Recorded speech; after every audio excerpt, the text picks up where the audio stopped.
Hello everyone, this is Aprajita from evidyarthi.in. Welcome guys, welcome aboard. So भाई जल्दी से हम लोग कंटिन्यू करते हैं हमारे टॉपिक को. चैप्टर नंबर आप जानते हैं भाई कौन सा कर रहे थे, चैप्टर नंबर 4 कर रहे थे, द मुगल एम्पायर, आपकी हिस्ट्री की बुक से. सो यार चलते हैं टॉपिक पे यार, थोड़ा हंसी मजाक बाद में करेंगे. चलते हैं चलो ठीक है. सो हमारा जो टॉपिक है मनसबदार एंड जागीरदार, जिससे पिछले वाले टॉपिक में भी मैंने आपको एक वार्निंग दी थी कि ये वाला जो टॉपिक है काफी ज्यादा इंपॉर्टेंट है. और मनसबदार और जागीरदार के बारे में बहुत बार पूछ लिया जाता है 2 से 3 मार्क्स के अंदर एग्जाम में, जान ले लगे. तो ये हम जल्दी से कर लेंगे, इंपॉर्टेंट है और बहुत अच्छे से पढ़ लेंगे. ठीक है. So as empire influence the Mughal recruited many diverse people with diverse religion. आप जानते हैं कि जैसे पिछले वाले टॉपिक में मैंने आपको नवरत्न पढ़ाए थे कि अकबर के कोर्ट के अंदर नवरत्न कौन से थे. तो उसके अंदर आपको बहुत से अलग अलग लोग मिले होंगे. राजपूताना मिले थे, कोई पर्शियन था, कोई अफगान से आया था, बहुत से अलग अलग लोग थे जो नवरत्न रह चुके हैं अकबर के कोर्ट के. सो बेसिकली इससे हमें पता ये चलता है कि मुगल्स जितने भी रहते थे, जितने भी मुगल्स थे वो लोग क्या करते थे, बहुत डाइवर्स पीपल अपने कोर्ट में रखा करते थे. कोई हिंदू होता था, कोई मुस्लिम, क्रिश्चियन तो बहुत कम होते थे एक्चुअली. ज्यादा से ज्यादा अलग अलग कास्ट, क्रीड, जेंडर, हर तरीके के लोगों को रखा जाता था. ठीक है. सो काफी डाइवर्स बॉडी ऑफ पीपल ये धीरे धीरे रिक्रूट करने लग गए थे. Turkish nobles as they expanded to, इनको तुरानी भी कहा जाता है टर्किश नोबल्स को. इन्होंने धीरे धीरे करके अफगान्स को, राजपूत, मराठा एक्सेट्रा, इन सबको धीरे धीरे करके टर्किश नोबल्स ने ही अकबर के रेन में और बाकी जो भी एम्पायर रहा हो उनके रेन में धीरे धीरे करके इनको लाते गए. नोबल्स आप जानते हैं नोबल्स कौन होते हैं. बेसिकली नोबल्स होते हैं जो काफी ज्यादा रिच होते हैं, एरिस्टोक्रेट्स होते हैं, उनको नोबल्स कह दिया जाता है. विविध हथियार का है, हाँ जी, नोबल्स. ठीक है. सो धीरे धीरे करके ये अफगान्स को, मराठास को, राजपूतास को, इन सबको धीरे धीरे बुलाने लग गए कि आप लोग भी रिक्रूट हो जाओ अकबर के रेन में. अकबर मैं इसलिए बार बार कह रही हूँ क्योंकि अकबर के रेन में ही सबसे ज्यादा डाइवर्सिटी देखी गई थी. Those who joined Mughal service were called as mansabdar.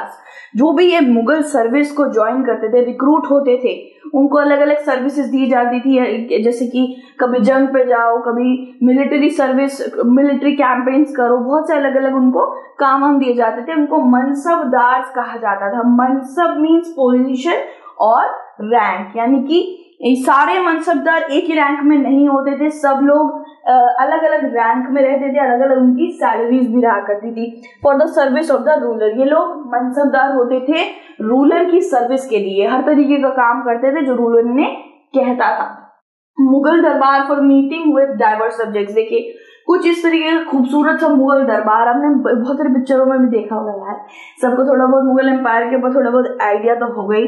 सो इस तरीके के बीच में मुगल एम्पायर जो बैठता था वो बैठ के बहुत अलग अलग सब्जेक्ट्स पे बातें सुना करता था. डाइवर्स बॉडी ऑफ पीपल वहां बैठ के अपनी सुनवाई करती थी. जो जो भी उनको दिक्कतें होती थी वो डायरेक्ट रूलर से बोले करते थे. ठीक है, बोले करते थे. उसके बाद क्या है, it was used as grading system by Mughal to fix it. देखिए मनसबदार सारे अलग अलग, जितने भी लोग होते थे कोर्ट के अंदर, राजा के कोर्ट के अंदर जितने भी लोग होते थे सबकी अलग अलग सैलरी होती थी, रैंक होती थी, पोजीशन अलग अलग होती थी. ठीक है. तो एक ग्रेडिंग सिस्टम यूज करा जाता था, एक पर्टिकुलर ग्रेडिंग सिस्टम करते थे यूज, जिससे वो एक बंदे की सैलरी, रैंक और उसको कितनी मिलिट्री रिस्पॉन्सिबिलिटी देनी है, उसको कितना ज्यादा सोल्जर्स देने हैं, वो सब अलग अलग करके राजा डिसाइड कर लेता था. The higher the Jat, rank and salary. जत को रैंक और सैलरी बोला जाता है. जितना भी रैंक एंड सैलरी जिस भी इंसान का सबसे ज्यादा होता था उसको उतनी ही हायर पोजीशन कोर्ट में, राजा के कोर्ट में दी जाती थी. समझ लीजिए आप हमारा एक इंडियन सिस्टम ले लीजिए, सीएम की ले लीजिए और पीएम, एंड देन आ जाता है प्रेसिडेंट. ठीक है. सो सीएम की कितनी होगी, ऐसे 5 लाख ले लीजिए, पीएम की 10 लाख ले लीजिए, तो इसकी प्रेसिडेंट की तो सबसे ज्यादा होगी ना, ले लीजिए 15 लाख ले लीजिए. तो ऐसे करके एक सैलरी रैंक दे दी जाती थी. इनकी भी तो एक रैंक है ना, एक पर्टिकुलर. सीएम हमारा स्टेट गवर्नमेंट संभालेगा, पीएम सेंट्रल स्टेट दोनों संभालेगा, प्रेसिडेंट पूरा देश संभालेगा. ऐसे करके एक रैंक दे दी जाती थी और एक सैलरी दे दी जाती थी. अब जिसकी भी रैंक सैलरी सबसे ज्यादा होती थी उसको हायर रैंक मतलब एक हायर पोजीशन कोर्ट में मिलती थी। ठीक है, बहुत से लोग कोर्ट में जब दरबार लगता था तो पीछे खड़े रहते थे, लेकिन बहुत से लोग राजा के साथ गद्दी के पास पास बैठा करते थे, ऐसे करके होता था, राइट। सो जितना पैसा उनका सबसे ज्यादा होगा, जितनी ज्यादा पोस्ट उनकी एक रैंक सबसे ज्यादा होगी, उतना ही उनको हायर पोजीशन दे दिया जाता था कोर्ट के अंदर। ठीक है, दरबार के अंदर। Mansabdar military responsibilities was to maintain cavalry man. अब मनसबदार की बेसिकली क्या क्या रिस्पॉन्सिबिलिटीज, क्या क्या काम क्या करता था वो, तो उसकी रिस्पॉन्सिबिलिटी होती थी कि वो कैवलरी मैन को संभाले। कैवलरी मैन होते थे सवार, ठीक है, यानी कि घुड़सवार जो होते थे उनको संभाल के रखे, उनकी गिनती रखे, उनका पैसे वैसे देने का भी काम होता था। देयर रजिस्ट्रेशन करके रखे, कहाँ से आ रहे हैं, कब तक काम करेंगे, सब कुछ संभालना, प्रोसीजर सब कुछ मनसबदार देखता था। हॉर्स ब्रांडिंग पेड सैलरी, उनका हॉर्स ऑब्वियसली कैवलरीमैन कौन होते हैं, घुड़सवार होते हैं, जो घोड़े पे सवार होके मिलिट्री कैंपेन्स करते हैं, युद्ध में जाते हैं। सो उनकी हॉर्सेस का सब कुछ देखते थे कि हॉर्स अच्छा है कि नहीं है, कोई लंगड़ा तो नहीं है, किसी के पैरों में कुछ दिक्कत नहीं है, वो सब भी मनसबदार ही देखता था। और कैवलरीमैन यानी कि घुड़सवार की जो सैलरी होती थी वो भी मनसबदार ही पे करता था। ठीक है, mansabdar received their salary as revenue collection, revenue assignment called jagirs. तो यहाँ पे एक चीज काफी ज्यादा आप कह सकते हैं एक तरीके से सिमिलर है आपके चैप्टर नंबर 3 में, जैसे था ना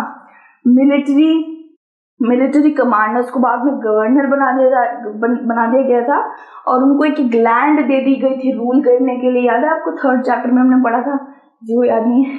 सो एक पर्टिकुलर लैंड दे दी गई थी जिसके अंदर वो वहां पे मेंटेन करे लॉ एंड ऑर्डर, पीस देखे, साथ ही साथ वो वहां पे जितने भी पीजेंट्स रहते थे उन पीजेंट से वो रेवेन्यू कलेक्शन लेते थे और उसी से वो अपनी सैलरी भी लेते थे, और जो उनके जितने भी सोल्जर वो अपने साथ रखते थे उसकी भी सैलरी वो उस रेवेन्यू कलेक्शन से ही लेते थे।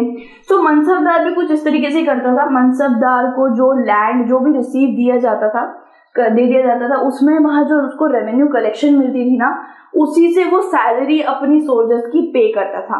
लेकिन यहाँ पे एक चीज अलग है, वहां पे जो इक्तादार होता था वो अपने लैंड को संभाला करता था, अपने लैंड को चलाया करता था, लेकिन यहाँ पे सिर्फ मनसबदार का काम था रेवेन्यू कलेक्शन करना, और वो भी डायरेक्टली नहीं करता था, वो सोल्जर्स को कहता था कि रेवेन्यू कलेक्शन कर लो।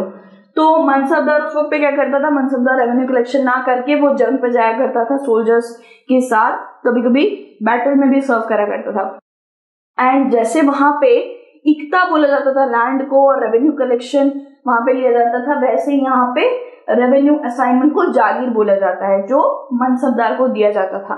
ठीक है, so they themselves used to serve in other part of country. मनसबदार कभी भी रेवेन्यू कलेक्शन नहीं करता था, वो अपने बाकी सोल्जर्स को कह देता था कि तुम रेवेन्यू कलेक्शन कर लो, और वो कभी कभार कंट्रीज में और अलग अलग देश में प्रांतों में सर्व करने भी जाता था बैटल्स में। ठीक है, एंड यहाँ पे हम देख सकते हैं रेवेन्यू कलेक्शन कैसे होता था, लैंड विद पीजेंट सेटलमेंट्स। तो रेवेन्यू कलेक्शन कहाँ से आती थी, पीजेंट से आती थी। पीजेंट जब एग्रीकल्चर करता था वो अपना रेवेन्यू आधा देता था, उसी से रेवेन्यू कलेक्शन से सैलरी निकलती थी किसकी, मनसबदार और सोल्जर्स की। Jagirdar were carefully assessed so that their revenue were roughly equal to the salary of the Mansabdar. The actual revenue collection was often less than the granted sum. तो यहाँ पे क्या बताया गया, जागीर्स किसको बोला गया है, यहाँ पे आप वापस से देख लीजिए जागीर्स किसको बोला गया है, रेवेन्यू असाइनमेंट्स को जागीर्स बोला गया है। रेवेन्यू असाइनमेंट जो मनसबदार को दी जाती थी, उसी रेवेन्यू कलेक्शन से मनसबदार और बाकी सोल्जर की सैलरी निकलती थी। रेवेन्यू कलेक्शन को या फिर रेवेन्यू असाइनमेंट को जागीर्स बोला गया है यहाँ पे।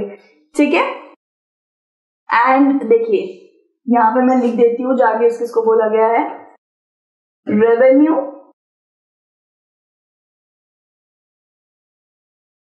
कलेक्शन को जागीर बोला गया है इस चैप्टर के अंदर। देखिए यहाँ पे ना आपको इसमें भी 1-2 मार्क्स में पूछ लेंगे जागीर्स क्या होता है। सो जागीर्स रेवेन्यू कलेक्शन होता था जो मनसबदार को एज अ ड्यूटी दिया जाता था। ठीक है, और रेवेन्यू कलेक्शन कहाँ से आती थी, पीजेंट से आती थी, फार्मर से आती थी। ठीक है, so jagirs were carefully assessed so that their revenue were रफली equal to the salary of the mansabdar. तो जागीर अच्छा खासा देखना पड़ता था कि जितना भी पैसा आ रहा है, जितना भी कर वसूला गया है फार्मर से, वो अच्छा खासा रहे, जिससे मनसबदार और बाकी सोल्जर्स की सैलरी एकदम इक्वल हो, सबको अच्छी खासी सैलरी मिले, मनसबदार को भी सैलरी मिल जाए। तो ये देखा जाता था कि जागीर अच्छी खासी आ रही है ना, रेवेन्यू कलेक्शन अच्छी आ रही है ना, ठीक है। सो कभी कभार तो रेवेन्यू कलेक्शन काफी कम भी आ जाती थी, तो मनसबदार और बाकी उसके जो सोल्जर रहते थे उसको काफी कम सैलरी भी दे दी जाती थी, कभी कभार ऐसा हो जाता था। There was also a huge increase in the number of mansabdars which means a long wait before they receive a jagir. So ऐसा भी होता था कि बहुत सारे मनसबदार को हायर कर लिया जाता था और मनसबदार को एक एक रेवेन्यू असाइनमेंट देना पड़ता था, जिसको जागीर बोला जाता था। तो उनको काफी वेट करना पड़ता था, क्योंकि ऑब्वियसली इतनी ज्यादा लैंड पता नहीं उस वक्त थी या नहीं थी, बहुत सारे मनसबदार हो गए थे, बहुत सारे, और बहुत सारे मनसबदार को काम नहीं दे पा रहे थे, ठीक है। और पीजेंट कलेक्शन भी इतना नहीं हो पाता, तो सब सारे मनसबदार सारे सोल्जर्स को सैलरी भी नहीं दे पाते थे। तो ऐसा हुआ था कि ह्यूज नंबर ऑफ इंक्रीज हो गए थे मनसबदार्स को, ठीक है, which mean a long wait before they receive a जागीर, विच मीन्स उनको बहुत देर बाद ही उनको जागीर मिलती थी, यानी कि रेवेन्यू असाइनमेंट मिलता था, ठीक है। This create the shortage of jagir, जागीर की शॉर्टेज होने लगी, यानी कि रेवेन्यू असाइनमेंट की शॉर्टेज होने लगी। इतना ज्यादा रेवेन्यू कहाँ से कलेक्ट करेंगे, इतना ज्यादा पीजेंट्स दे भी नहीं पाएंगे, उस रेवेन्यू कलेक्शन के लिए लिमिटेड अमाउंट ऑफ मनसबदार चाहिए, लेकिन धीरे धीरे करके बहुत ज्यादा मनसबदार आने लग गए और रेवेन्यू कलेक्शन का जो ड्यूटी होता था वो सारे मनसबदार को नहीं मिल पा रहा था, ठीक है। Used to work their best to extract revenue from their jagir, और जिन जिन मनसबदार के पास उनकी जागीर थी, यानी कि उनकी रेवेन्यू कलेक्शन का काम था, वो ट्राई कर रहे थे कि वो पीजेंट से अच्छा खासा रेवेन्यू कलेक्शन निकाल पाए, जिससे सबको सैलरी मिल पाए। They were doing their best. Aurangzeb was unable to control in the last year of the reign and peasantry therefore suffered badly। और peasants, ये जो रेवेन्यू कलेक्शन आता था ये पीजेंट से आता था, तो पीजेंट्स भी कितना दे देंगे, ठीक है, इतने सारे मनसबदार हो जाएंगे क्या, मतलब समझ लीजिए 5 लैंड है, ठीक है, आपको एग्जांपल से समझा देती हूँ। 5 लैंड है, 5 लैंड के लिए कितने मनसबदार होने चाहिए, ऑब्वियसली 5 होने चाहिए, जो एक एक लैंड पे जाके रेवेन्यू कलेक्शन करेगा।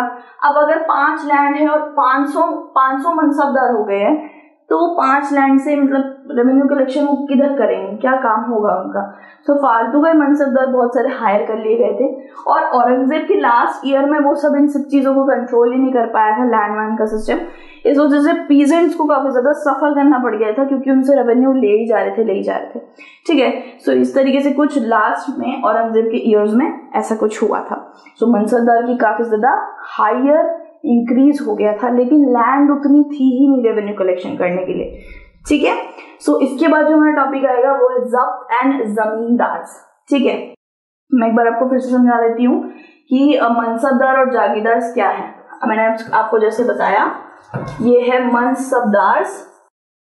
कौन होते थे, ये सर्विस के लिए होते थे, किसकी सर्विस, रूलर की सर्विस के लिए, ठीक है दोस्तों। रूलर की सर्विस के लिए मनसबदार को रखा जाता था, जो क्या क्या काम करता था, रेवेन्यू कलेक्शन करता था, ठीक है। तो सोल्जर को सैलरी देता था, कभी कभार ही रेवेन्यू कलेक्शन करता था, बाकी टाइम तो वो सोल्जर्स को बोल देता था कि सैलरी तुम ही जाके रेवेन्यू कलेक्शन कर लो, और सैलरी देने का काम उसका होता था, ठीक है। साथ ही साथ वो कभी कभार बैटल्स में भी जाया करता था, रूलर्स को एक तरीके से हेल्प करने के लिए सर्व भी करने जाता था बैटल्स में। और जागीरदार हमने क्या पढ़ा, जागीरदार क्या होता है, जागीरदार क्या होता है, तो ये यहाँ पे लिख देती हूँ मैं, रेवेन्यू असाइनमेंट्स को जागीरदार बोला जाता है। मेरी राइटिंग में मत जाना, ये तो कीड़े वाली राइटिंग, ठीक है। तो जागीरदार को मैंने रेवेन्यू असाइनमेंट दे दिया गया है, जो मनसबदार को दिया जाता था। बेसिकली मनसबदार का काम होता था कि वो कर वसूल करे पीजेंट से, सोल्जर्स को सैलरी दे, अपनी भी सैलरी दे दे, ठीक है, बैटल में सर्व करे, ये सब चीजें उसका होता था। लेकिन जैसे कि मैंने आपको बताया कि अगर सिर्फ 5 लैंड है और 500 मनसबदार को हायर कर लिया जा रहा है, जैसे कि मैंने यहाँ लिखा है, तो फिर वो कौन सी लैंड, सबको तो एक एक लैंड दे रखी है ना, तो बाकी अपने लैंड के लिए वेट करते थे कि हमें लैंड मिले तभी तो हम रेवेन्यू कलेक्शन करेंगे। सो ऐसे करके औरंगजेब के लास्ट के ईयर में वो संभाल नहीं पाया था, ठीक है। नेक्स्ट टॉपिक जैसे मैंने आपको दिखा दिया, जब्त एंड जमींदार है, वो हम नेक्स्ट वीडियो में कर लेंगे। हम तो थक गए हैं भाई, आप भी थोड़ा नूडल वूडल सुड़क के आओ और आराम करो, उसके बाद नेक्स्ट टॉपिक में ज़रूर मिलना। तब तक के लिए अपना ध्यान रखना। टेक केयर, बाय बाय चुनमुन।